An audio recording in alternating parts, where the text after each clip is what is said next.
Hey there everyone, this is Samuel Johnson and welcome back to the Neutron Perspectives. And today we're going to be discussing episode 13 of The Adventures of Jimmy Neutron, Party at Neutron's and Ultra Sheen. So, as the title of Party at Neutron's implies, Jimmy hosts a party. What's going on is that his parents are going to a musical called Ducks. Basically, think Cats but with ducks. And since Jimmy's dad, Hugh, is a duck enthusiast, he of course really wants to see this show. However, this also means that Jimmy's parents are going to be leaving him home alone for the evening, and well, they know their son. That if he's left to his own devices, shenanigans are going to ensue. So what they do is that they actually have Jimmy sign a binding contract that basically affirms that he won't get into any trouble, won't hold any parties, won't invite anyone over, he'll just be at home doing his own thing. And Jimmy complies, signing the contract and promising that he's just going to be staying in his room and doing some maintenance on a few of his devices.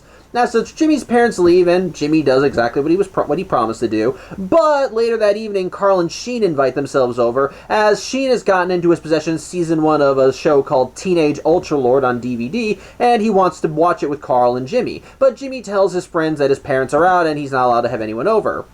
However, Carl and Sheen hear this and think that it's a golden opportunity for them to host a party. As well, Jimmy's parents are going to don't go out very often, so maybe this is their one opportunity to be able to host a party and do whatever the hell they want. And while Jimmy tries to, not let this happen because again, signed a contract, well, Carl and Sheen managed to talk him into it with the promise that one girl in their school will show up, a girl named Betty Quinlan, who is apparently the pretty girl of the school. And apparently Jimmy's got a crush on her, as once her name is actually mentioned, Jimmy actually has a fantasy of running in a field, flower petals falling down, as he and Betty run up to each other going in for a kiss. So, yeah, clearly Jimmy is going through some sort of puberty, although we've seen that in a few other episodes, so what do I know? But either way, this does manage to convince Jimmy to host a party. And no sooner does Jimmy agree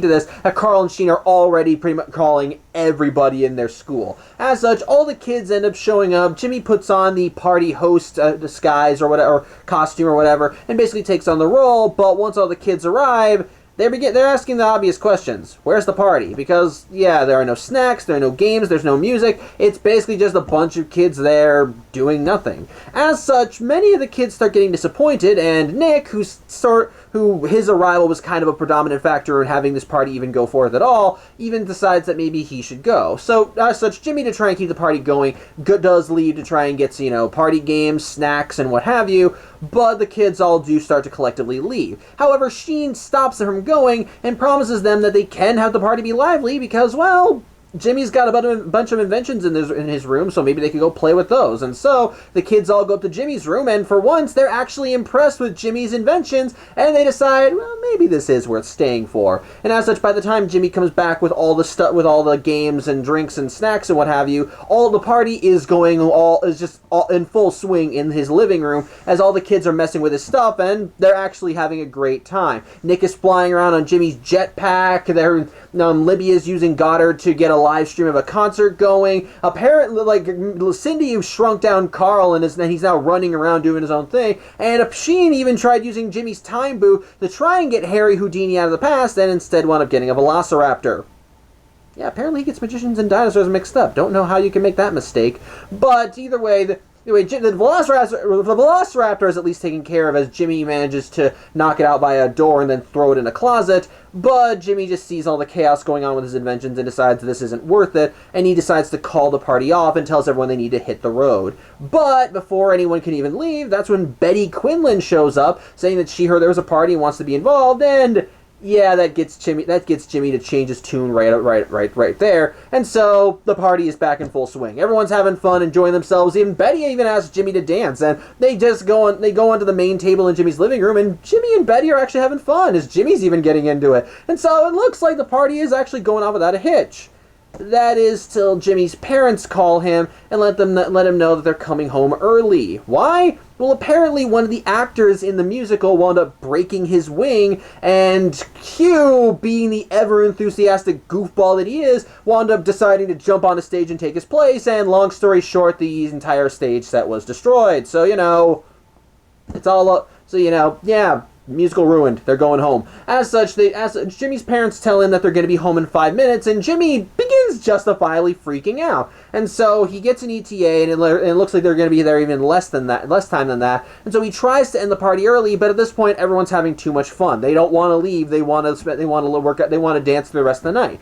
As such, Jimmy has been having a kerfuffle about what to do, but one brain blast later, he knows exactly what he's going to do, because after all, he has a device that can accelerate time. And as such, he speeds the device up so that so that time within Jimmy's home will be 500% faster. And then, well, with a press of the button, basically, the party goes in full swing at fast forward, as everyone is still enjoying themselves, they're having fun, playing party games like Spin the Bottle, which results in Libby slapping Sheen when he tries to get a kiss out of her. And basically, everyone's just enjoying themselves. And as such, by the time the party is over, everyone is all partied out. As such, time is returned to normal, and everyone leaves, telling Jimmy that he had a kick-ass party, and even Betty tells Jimmy that next time he has one, he should let her know. And so, at least for the most part, it looks like that Jimmy had his cake and ate it too. And as such, all the kids vacate just as Jimmy's parents show up, and thankfully, thanks to Goddard doing a lightspeed cleanup, the house is rendered spotless by the time Jimmy's parents get in.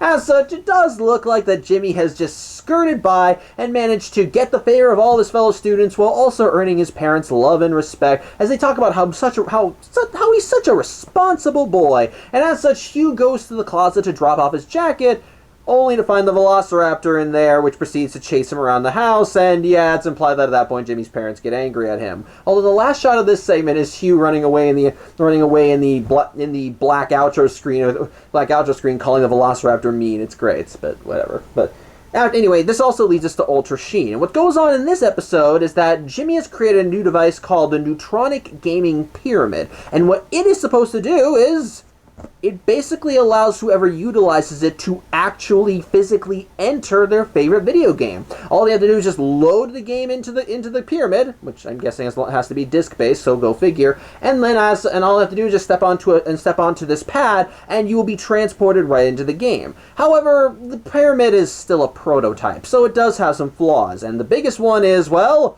it operates on Jumanji rules. If you want to leave the game, you need to actually win. So unfortunately, if you're not good at the game, well, guess what? You're going to have to get used to pixelated graphics for the rest of your life. But Jimmy wants to do it for a test run, and so he invites Carl and Sheen over and tells them to bring over their favorite video games. And Sheen just immediately bolts right over, because he already has a copy of his favorite video game on him, which is called Ultra Lord vs. Robo Fiend. It's basically a beat-em-up fighting game where two players take on the roles of Ultra Lord and one of his supervillains, this robotic monstrosity called Robo Fiend, which looks like it's made from an old car, but basically it's just an evil robot.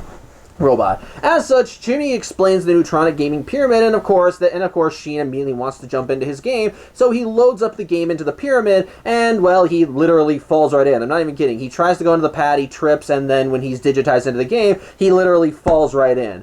As such, to try and make things simple, Jimmy sets the game to level 1, the easiest mode, and as such, Sheen ends up meeting him with Ultra Lord in the game, and he is so starstruck by actually meeting Ultra Lord that he completely drops the ball. As he takes his time answering Ultra Lord when he's asked if he wants to be his battle buddy, allowing RoboFiend to come in, take Ultra Lord down, and then before Sheen can even throw a punch, RoboFiend ends up drilling Sheen right into the ground, resulting in Sheen losing the game. As such, Jimmy realizes that Sheen might need a little bit of help. As such, he resets the game and transports himself in.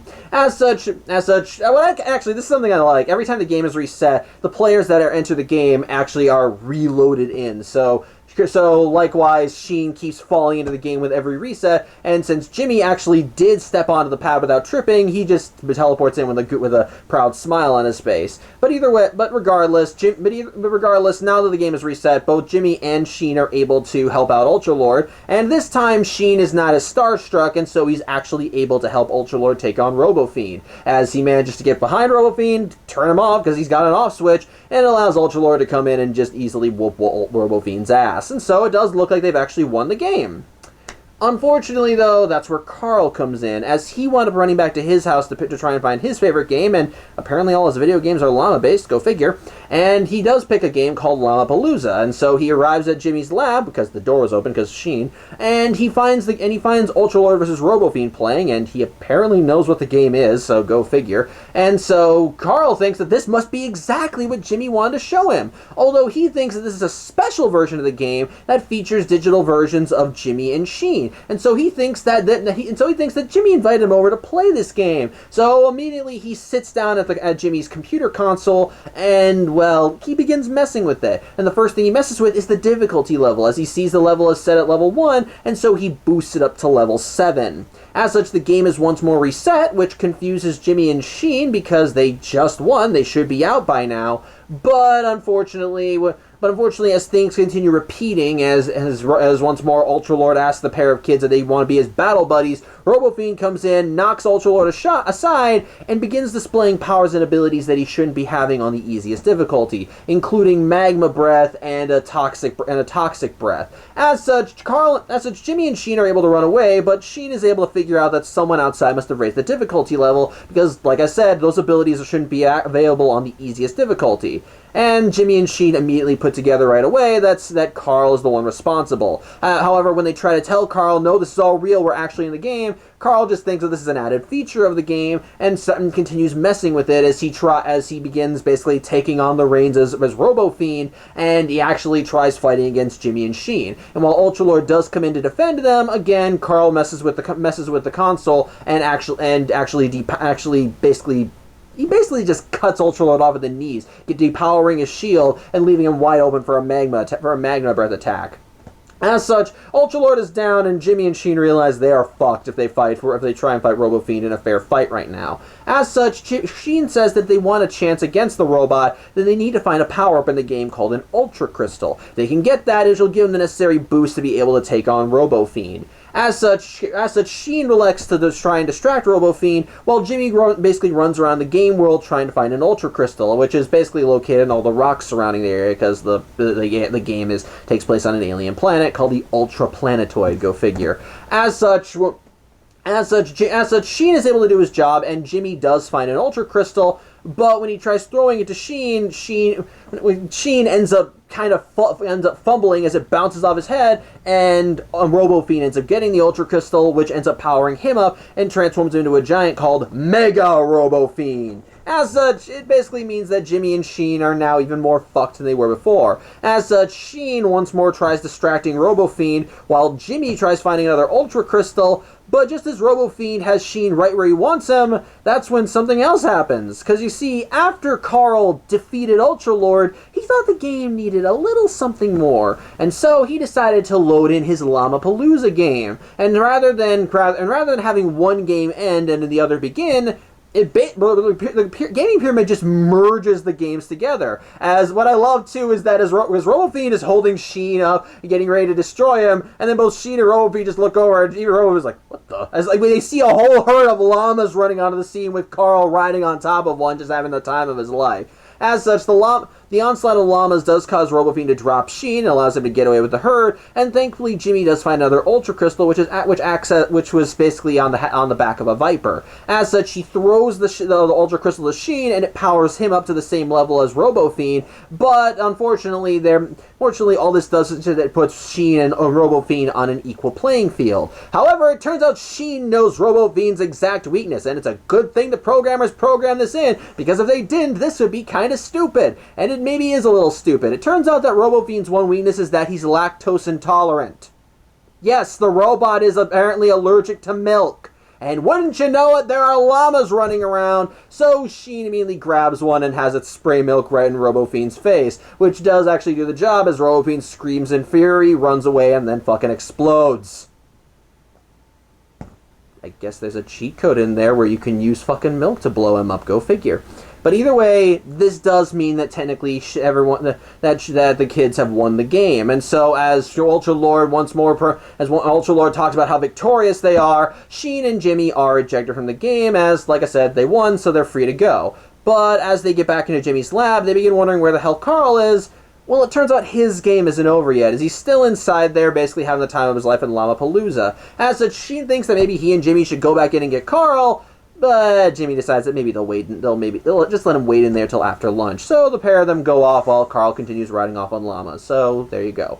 So yeah, what are my thoughts on these segments? Well, again, they're both kind of fun. I like them. Party at Neutrons is kind of the typical party episode that you would expect from like a kids show or a teen drama or whatever. Basically, the parents are away, so the mice will play, or cats away, mice will play. You know what I mean? Basically, authority figures are out of the room, so the kids just decide to screw everything up because they want to get social clout. So it's kind of fun. So seeing Jimmy basically have a party at his house, I admit it's kind of fun, and I do like that this episode does something that I've been kind of talking about since the beginning. That Jimmy's inventions actually are getting him social clout. Yeah, I talked about how one of the reasons why Jimmy isn't as popular as he should be is because his inventions tend to blow up or he outshines most of the student body. Well, in this particular case, this is an instance where the students are now allowed to play with his toys, and I will give credit where it's due. I kind of like seeing it. I like seeing the party in full swing. I like seeing all the kids take advantage and abuse all of Jimmy's inventions. And while Jimmy is, of course, upset about them doing this at first, again, like I said, emotional intelligence of a regular child, as all it takes is the pretty girl coming around, and Jimmy's tune immediately changes. He's like, you know what, you guys can keep playing with them. I'm just going to dance over here with Betty Quinlan. And actually, I'll give credit another thing that's due. Says this episode does drop some more hints that Cindy has feelings for Jimmy. As well as when Cindy sees Betty and Jimmy dancing, she immediately has nothing but catty comments for Betty, as she wonders who the hell invited Betty to the party, and then likewise, she wonders who the heck would want to dance with Neutron. And even Sheen points out, I think the lady doth protest too much. As again, I love that. It's just enough thinly veiled snark that you can tell that she's trying to be in denial about her feelings. I love it. I love that. Just, she clearly has feelings for Jimmy and basically does not want someone like Betty coming in and stealing her boy. So I like that. It's great. I love that. It's just like a little thing, but it's enjoyable, and I do enjoy it. And okay, I'm getting redundant there. But likewise, I also do find it fun. Likewise, I do kind of find it fun with how everything goes with Jimmy's parents. It's very, very in character for them. Keep in mind the last time they went out for whatever reason, namely when they went out to go and do for their third honeymoon in the Granny Baby episode. They had a similar incident happen there. So clearly Hugh should not be allowed to go out anywhere. So I kind of like that, and I love the excuse that Hugh basically went to see the musical, tried to help out, and then made things worse. Again, he's apparently a walking disaster area. So I do kind of find that funny, and I do actually like the creativity in seeing Jimmy try and basically have his cake and eat it too, as he uses the time accelerator to basically speed up the party so that'll be over before his parents get home, which will still allowing the student body to, just enjoy the party, which I like. It's great. I think it's great. So honestly, when it comes down to it, nothing really is much accomplished in this episode. I guess you can say it does introduce the time accelerator into the story, and likewise. It does offer a little bit more for stuff that will be added later, like Jimmy actually having feelings for another girl in school, Betty Quinlan, or how Cindy, despite the fact that she will continuously insult Jimmy at any given opportunity, does clearly have harboring feelings for the kid that she doesn't want to admit to anyone or herself. So honestly, I find that enjoyable. I like that. So when it comes down to it, not really a spectacular episode, but it's a fun one. It's a fun one, and it's just kind of fun seeing Jimmy get into do more social stuff. And likewise, it is still funny seeing him be a little awkward because he's not used to it. Likewise, Ultra Sheen, just also a very fun episode, for different reasons, in my opinion. It's not as well. I like having Jumanji-esque episodes where someone actually enters their favorite game and basically takes part in the action. Now, of course, a lot of what Jimmy and Sheen can do in the episode is obviously things you can't do in a regular, if you actually enter the video game, because of course everything's pre-programmed. But there's two reasons why I'm going to let it slide. Reason number one, this is a kid's cartoon. I'm going to let it have some creative liberties. If I can let everything go in Scooby-Doo and the Cyber Chase, I can let it go here. But likewise, again, what makes it more fun, the second reason why I'm letting it slide, because it's just a fun concept to be able to physically enter your video game. And you can even argue that Jimmy most likely had to do some extra programming for the game pyramid so that it would allow for more multifaceted experience, so that you can do things beyond just what the game sets out for you. I mean, obviously you still have to follow certain game rules because, well, you're still playing the game, and one of the parameters to leave the game in the prototype for the pyramid is that you have to finish it. So obviously you have to follow the rules to a degree. But knowing how Jimmy works, I could easily see him programming in enough assets to basically allow the game to naturally adapt. And considering that the whole idea is that it allows actual human beings to physically enter a video game, I can assume the human element has an effect on the game programming. So you could argue that Jimmy and Sheen, to a very minor degree, do have a slight effect on the game world, even if some things are still obviously pre-programmed, like when when the game is continuously reset, Jimmy and Sheen constantly re-entering the game the same way they entered it in the real world, or having the same dialogue with Ultra Lords. So there are clearly some things that are still going to happen no matter what. But ultimately, how the game proceeds is up to them and the choices they make. And so I can let it slide. And honestly, it's just a fun premise. Let's be honest here. As a kid, the idea of entering your favorite video game sounds so fucking cool. Who wouldn't want to jump into Super Mario World and stomp on Goombas and throw Koopa shells? That sounds fun. I would love to enter Kingdom Hearts and bash Heartless with my giant oversized key. I'd like to blast things with an arm blaster in Metroid. I'd like to sneak around in Metal Gear Solid. Okay, maybe not. I'm bad at stealth. My point is this. I think it's just a very fun premise of being able to enter a video game and basically just have fun alongside the game characters. And I think the episode, for the most part, does a good job with that, with having Jimmy and Sheen enter Sheen's Ultra Lord game and having to basically follow the game rules. And I will give credit where it's due. I love the animation for when we're actually in the game world, as it has a nice little pixelated sheen to it that does really capture a look of a pixel. Hold on one second. Sorry, I was blanking on a word. It kind of has a nice digital rotoscope look to it. I like that, and I like that. I like the shading. I love the design. It definitely looks like they're in a video game, and it works in my opinion. It really does. It really does feel like you've entered a game, and I do think it's kind of fun. And it's honestly, I like seeing Sheen just get all into it. How like he's geeking out over being able to meet Ultra Lord in person. I love that when he actually is fighting alongside Ultra Lord, he's actually involved. Even when the game is turned up to level 7, he still knows enough about the game to be the leading expert on it. So I like that. So I do like that he is able to know all the ins and outs. And I do actually kind of love that both Sheen and Jimmy are on the same wavelength when they realize that Carl is the one that fucked up the game. So I like that. And I will give credit where it's due. I like the ending where Sheen and Jimmy just leave Carl in the Llama-Palooza game, because, well, let's be honest here, they're probably a little bit pissed at him for nearly getting them killed. Now, you can argue ignorance on Carl's part, but at the same time, they were almost killed by a giant robot and trapped in a video game for the rest of their lives. I am gonna cut them some slack. And it's not like they're gonna leave Carl in there, and plus, his game is literally just him running around with llama's. He's not going to be in any danger, so they have plenty of time to just go and have lunch and then go and help him out of the game. So what can you do? But when it comes down to it, I actually do like that, and I'll even give some credit where it's due. I like that we do see a little bit more about the Ultra Lord franchise. This is kind of a nice thing, but I like that the Ultra Lord franchise in the Jimmy Neutron universe is one that does get expanded on. I like that it has spin-offs. I like that it has all these variants. And and quite frankly, as a comic book nerd myself, which is kind of obvious, I like seeing Sheen be able to geek out about it and use that knowledge to help out in whatever the current situation is. Although I do still find it funny that apparently he was able to stop RoboFiend with his lactose intolerance, because again, that means someone had to program that into the game.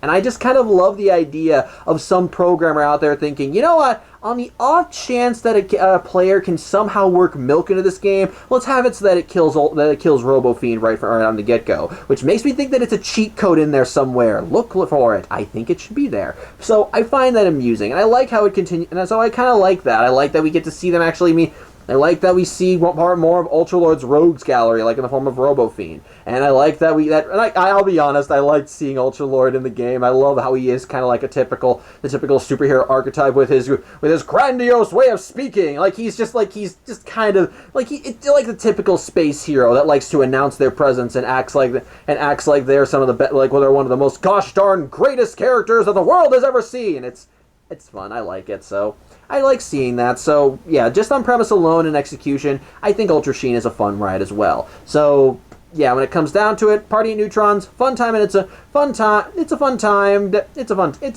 Nothing really advanced beyond introducing a few little aspects of the show that will be expanded on a little later. And likewise, Ultra Sheen, fun premise, fun ride, just a fun time overall. So yeah, I think that's really all I have to say.